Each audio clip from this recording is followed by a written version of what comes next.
Hi everybody. Today I'm going to wrap up my books as seen on TV series because this year I did a project since the beginning of the year where I read books that are either memoirs by actors on Gilmore Girls and Friends, and yes, sorry to be repetitive, but Friends, Lovers, and the Big Terrible Thing will be on this list. Or books that give off similar vibes in the setting as Stars Hollow. So, this wrap-up is titled From Manhattan to Stars Hollow because I'm talking about books that are that are based around Friends characters or set in places similar to Stars Hollow. The first romance series I wanted to mention is Bright Falls by Ashley Herring Blake. I've talked about this series in a number of videos, primarily book number 3, Iris Kelly Doesn't Date, as that is the book in the series I relate to the most because A, it's set around a Shakespeare play, and B, one of the main female characters has anxiety, and I think that Ashley Herring Blake did a really good job representing it. The second romance series that I wanted to talk about is the Rome, Kentucky series by Sarah Adams. I read the first 2 books in this series back in the winter time in February and March. The first books are called When in Rome and Practice Makes Perfect. And book 3, Beg, Borrow, or Steal, is coming out on January 9th. And I'm very excited because Sarah Adams is coming to Portland for a book signing and I'm going to get to meet her. So I'm really excited to actually meet one of my favorite authors.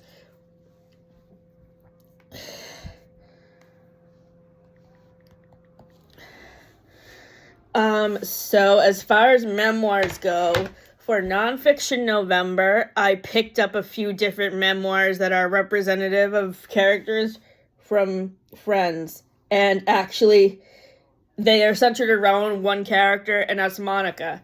They are called Be My Guest by Priya Basil, which is all about hosting parties because, as you know, if you have watched all 10 seasons of Friends,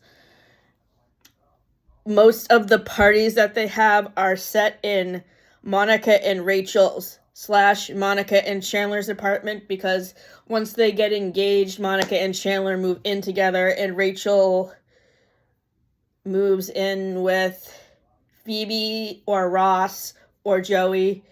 She lives with all 3 of them intermittently throughout all the rest of the seasons. And the second book that reminds me of Monica is The Life-Changing Magic of Tidying Up by Marie Kondo. These books have great tips for me to incorporate into my everyday life when it comes to keeping my house clean and being a good party hostess. So I have talked about Friends, Lovers, and the Big Terrible Thing in other videos, so I will bypass talking about that book. If you would like to see other reviews about it, I will link past reviews down in the description box, as well as the original review that Anna and I did together when we first read the book in summer 2023, and also a Bookolive's review.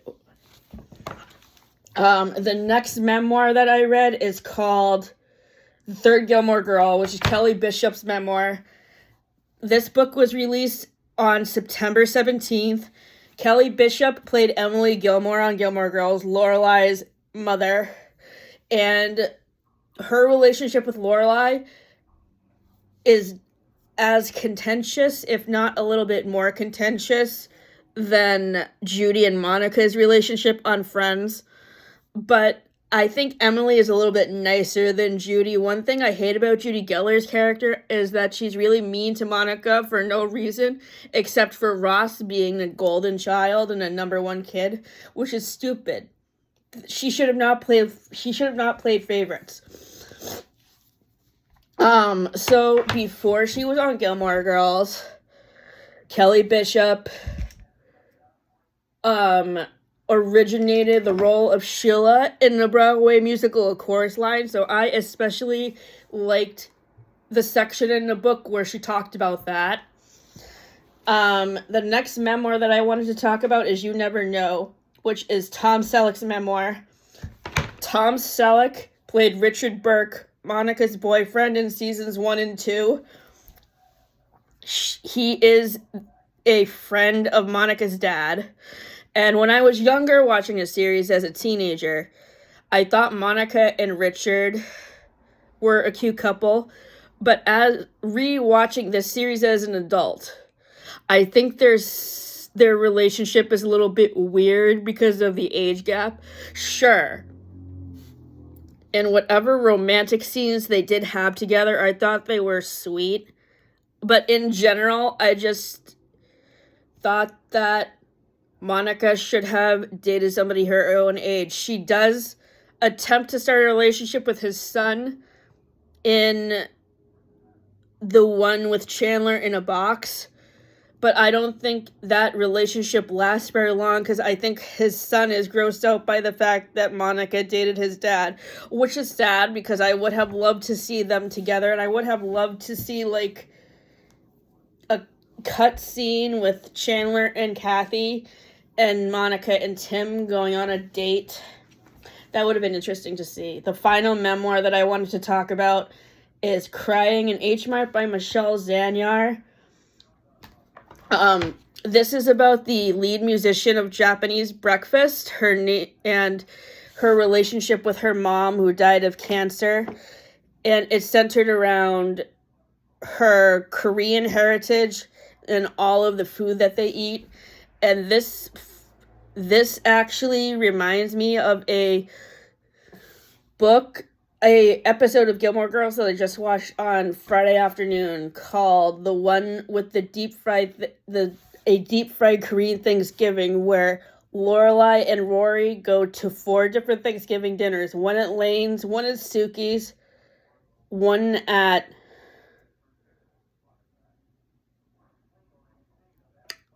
Luke's Diner with Luke and Jess, and then one with her parents, Richard and Emily. I don't know how they would pull off being able to eat all that food. I was getting nauseous just thinking about how much food they consumed and how much they ate. So as I was just saying, the reason why I think this memoir fits Lane's character is because A, it talks about Korean food and culture, like the episode A Deep Fried Korean Thanksgiving, and it's written by the lead singer of a Japanese rock band. Of a rock band called Japanese Breakfast. And Lane, Rory's best friend in Gilmore Girls, is a guitarist in a rock and roll band. She is a underground rock and roller because her mother does not approve of her being a musician, which is a side focus of the Thanksgiving episode because she has a boyfriend that she met at church. His name is David, and he plays at the Thanksgiving dinner, but she doesn't know that the way that they met is because they're both musicians. She only knows that they met through church. The next book that I wanted to talk about that I read for this review series is an essay collection that I read called How to Ruin Everything by George Watsky. And I found this book on a list of books from a Chicago newspaper that I will link in the description box. And this is basically a book of essays about how to deal with certain social issues that may cause anxiety. And of course, this relates to Chandler and his social anxiety and how it impacts his relationships. The next books that I wanted to talk about are romance books. The first book that I wanted to talk about is The Wake Up Call by Beth O'Leary. This was the second Beth O'Leary book I read after The Flat Share, and it is set in a inn that is similar to the Independence Inn. And Abookolive reviewed this in one of her older videos, and she said that the female character in this book, the male character in this book reminds her of the grumpy guy who works at the front desk at the Independence Inn, John Michel. And of course, the main female character, Izzy, is supposed to be represented by Lorelai. The next book is a book that I just recently buddy read with Kathleen, and it's called Anna and the French Kiss by Stephanie Perkins. This is about a girl named Anna who goes on vacation with her family and is left behind in Paris, and she falls in love with the guy that she meets there, and hilarity ensues. I really enjoyed this book, and I gave it 4.5 stars on Goodreads. So this book makes me think of Rachel, because at the end of Friends, she gets a job in Paris at Louis Vuitton, which she then gives up to stay in the States with Ross to help raise Emma. So this actually relates more to the murder mystery movies, I feel like, instead of Friends, because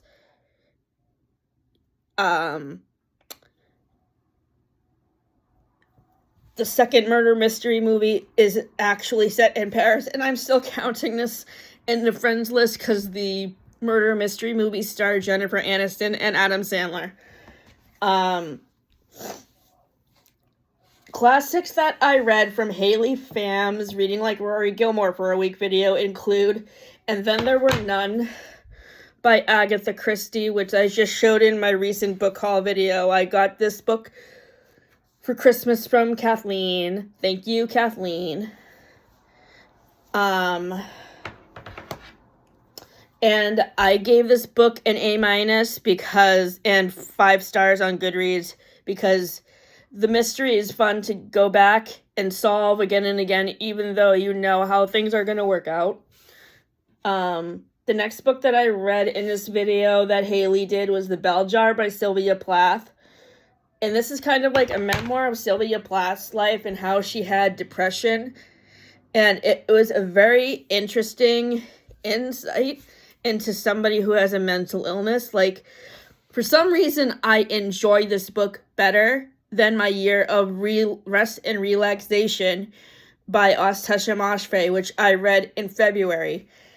Maybe it's because I did not read The Bell Jar around the same time that I finished reading Friends, Lovers, and a Big Terrible Thing. That was, I think, my mistake in reading My Year of Rest and Relaxation, because I read 2 books about people with depression back to back, and that just made me sad. The next book that I read from Haley's video was The Picture of Dorian Gray by Oscar Wilde. This is another buddy read that I did with Kathleen that we just finished right before Thanksgiving. And this is a romance between this guy, Dorian Gray, and his friend Basil, who is his painter, but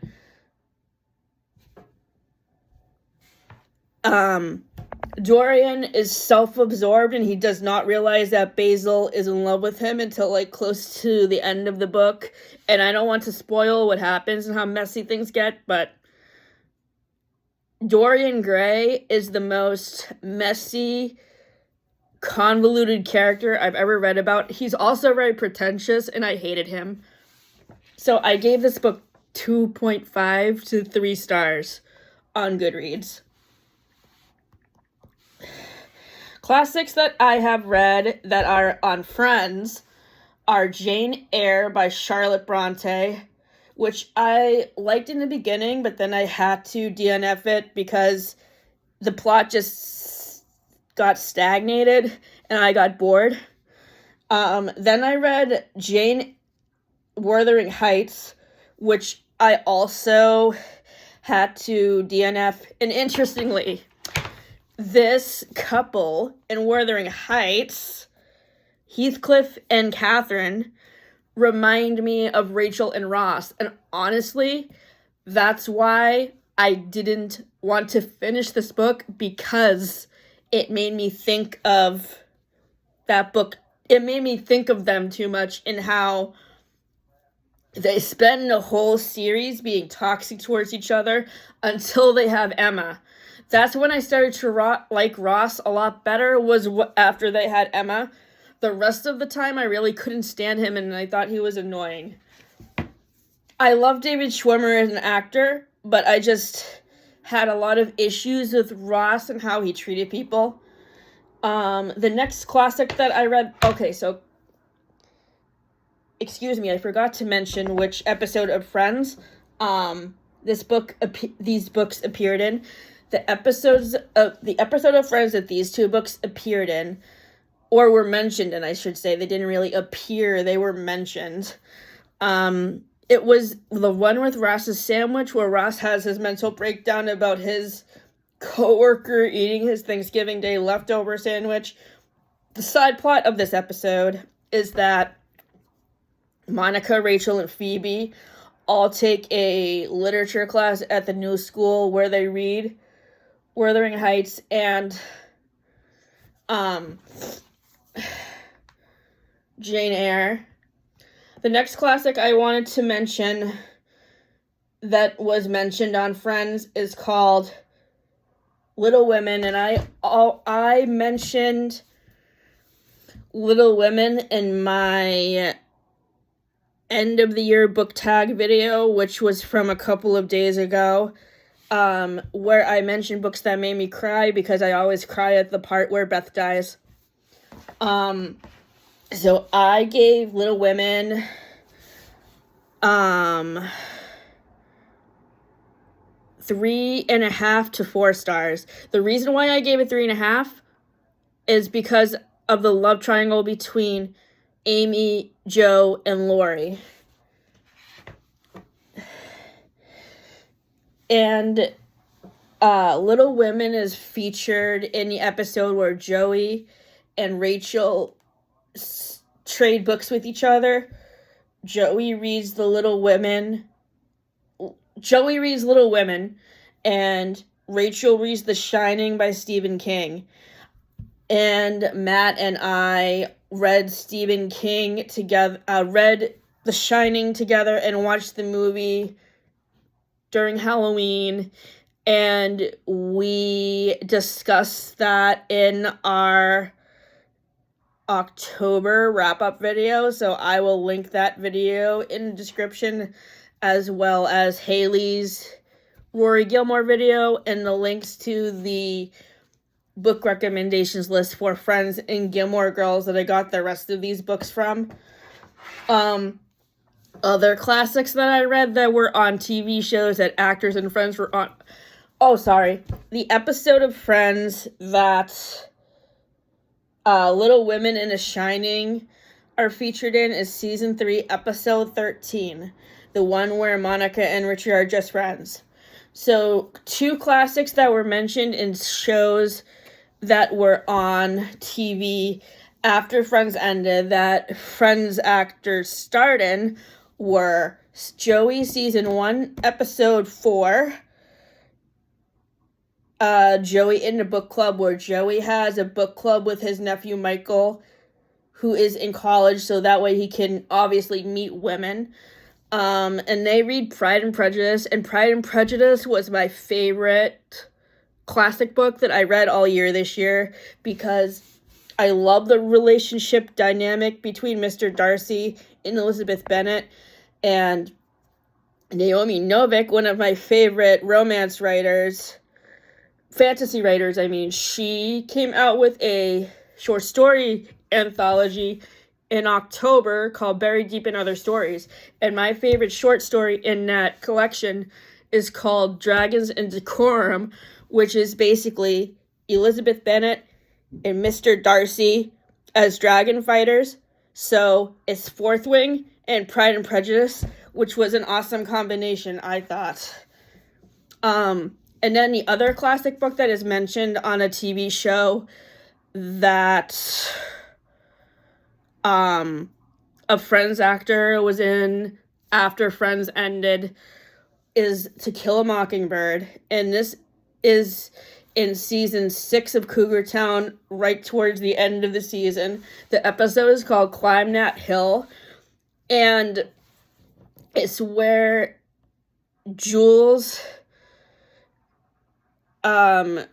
makes a promise to herself to read through a whole book that she read in school that she didn't finish or never read, which the whole plot of this episode made no sense to me, because how can you go through your whole life never reading a book?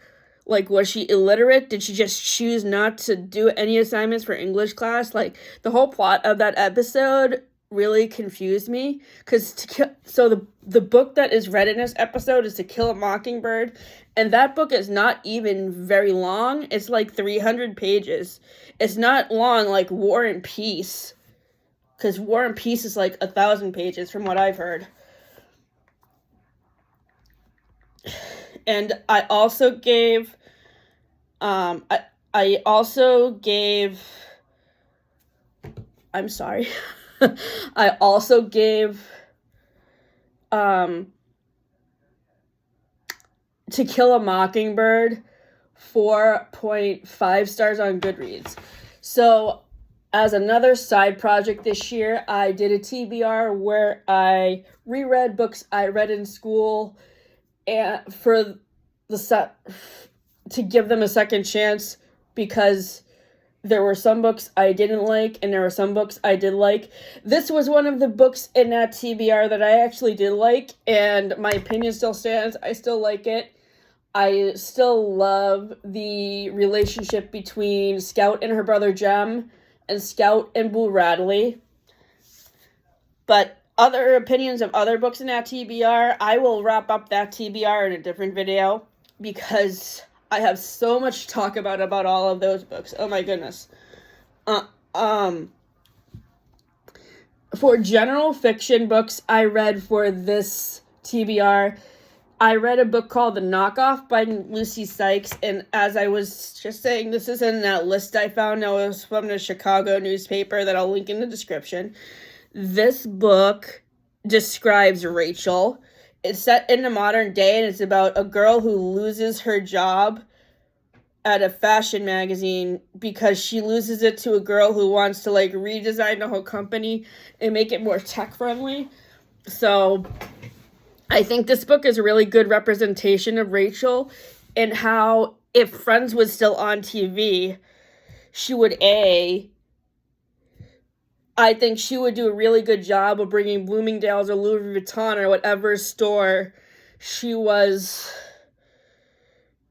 working at into the digital age, and like really do good at promoting them on social media, especially Instagram, because I follow Jennifer Aniston on Instagram for Lola V, and I always see her reels about promoting her products, and I love seeing them, and I also love her products. I have been using them since last December. So, that is my plug for Lola V. That was totally unintentional. So, this book, The Knockoff by Lucy Sykes and Joe Pizza, I gave B and 4 stars to. The next book I read, the final book I want to talk about that I read in this TBR is called, actually, I read 2 YA books to wrap up this TBR. One book represents Dean from Gilmore Girls, and it's called Eleanor and Park by Rainbow Rowell. I did not like this book. I did not find the couple to be very relatable. And there was this really offensive thing towards Asian people that really turned me off, because it made me think of how they treat the Asian character in the 80s movie Pretty in Pink. So I gave this book 2.5 stars on Goodreads. The other book that I read for this TBR that is YA is Stargirl by Jerry Spinelli. I also read this book when I was younger, but I didn't read it in school. I read it on my own time, and I remember really liking it. And the main character, our Stargirl, totally is Phoebe coded. And I could totally tell that she was Phoebe coded because she would go around in school playing her ukulele and singing songs, and like she was happy-go-lucky and positive like Phoebe is. And I love that. And if Lisa Kudrow ever sees this video, I recommend that book to you because, as I said, this character, Stargirl, totally represents Phoebe. So I gave that book 4.5 stars on Goodreads. So now I'm gonna get into my anticipated TBR list for this TBR for next year. For the series, I'm going to be reading the Dream Harbor series by Gilmore Girls. This is a new series that starts with the book The Pumpkin Spice Cafe. I still need to read The Pumpkin Spice Cafe, so I hope I get it for Christmas because I'm really excited to read it.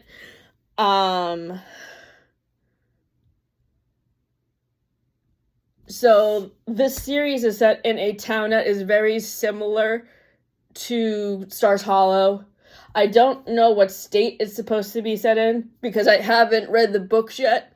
So I don't know much about where this town is supposed to be located. But all I know is that it's very similar to Stars Hollow. So for the first memoir that I'm going to be reading for this TBR, it is called I Feel Bad About My Neck by Nora Ephron. Nora Ephron is the movie director who wrote Sleepless in Seattle and You Got Mail. She died in 2012 from cancer. And this book is an essay collection about growing older, and it represents Emily Gilmore.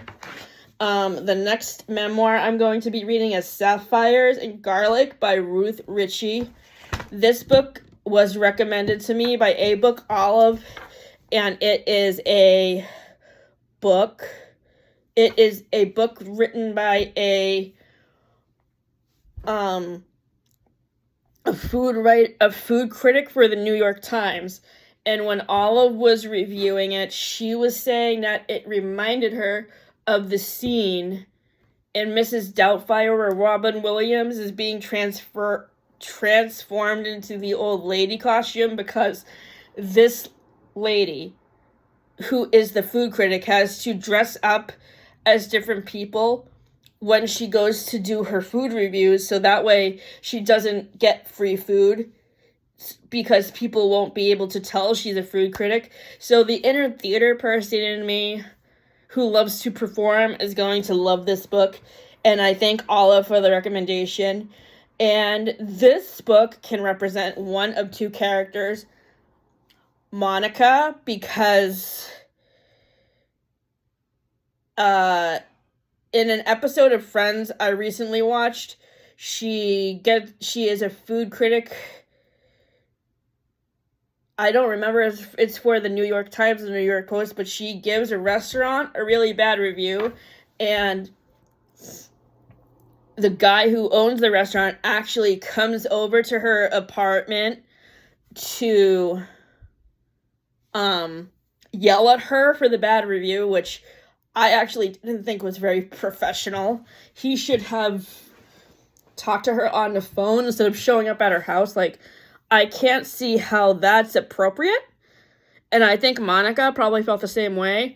And I feel this book could also represent Joey, because another Friends episode I have seen recently is the episode from season 9 or season 10 where Joey goes out with Phoebe's friend Sarah on a date, and he makes the whole big deal about not sharing his food. So I feel like as an actor, Joey would probably do a really good job of like dressing up in costumes like this food critic is doing to pretend she's like not a food critic. And also Joey would not have to share food because he would be getting free food all to himself. The next book on this TBR that I want to read is called Wild by Cheryl Strayed. This is a book about a woman who's a hiker, and Gabby Rees read this last winter and she really liked it, so I'm actually looking really forward to reading it. I will link this down in a review, and Kathleen and I will be buddy reading this in January, and we will be buddy reading The Third Gilmore Girl in February.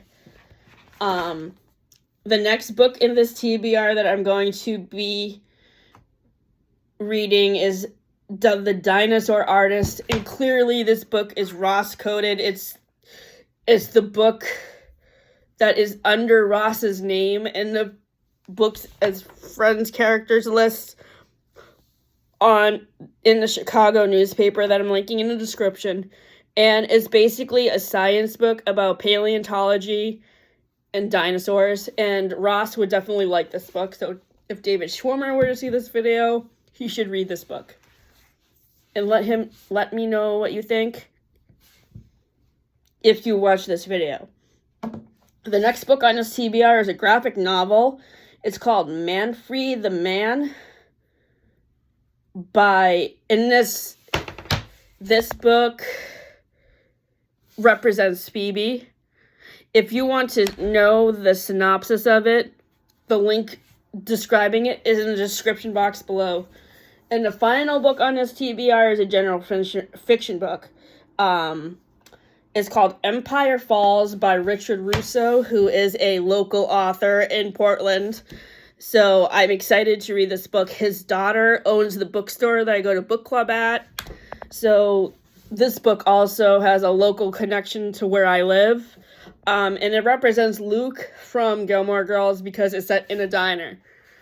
So,